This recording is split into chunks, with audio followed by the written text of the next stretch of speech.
For reasons that may be obvious, the mysterious Noidis alis has become better known as the disco clam.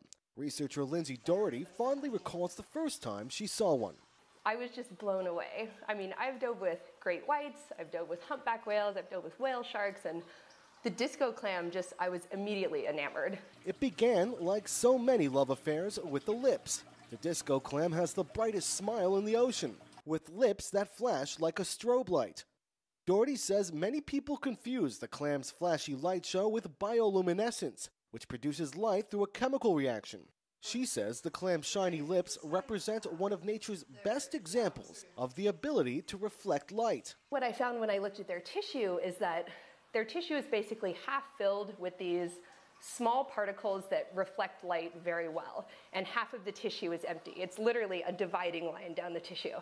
And when you look at high-speed video of what's happening, you can see the reflective part of the tissue unrolling, and the light reflects, and then the non-reflective side rolls back up.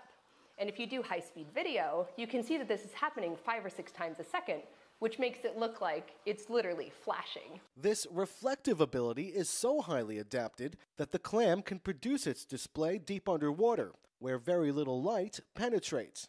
And while the disco clam puts on a great show, Doherty says studying it plays an important role in the field of photonics, understanding how light interacts with matter. So by learning about these natural structures and how they function, we can both improve our technology and come up with better ways to have things that interact with light. So everything from paints to flat screen TVs to anti-counterfeiting devices, there are really a plethora of cool ways that these organisms can be applied to technology.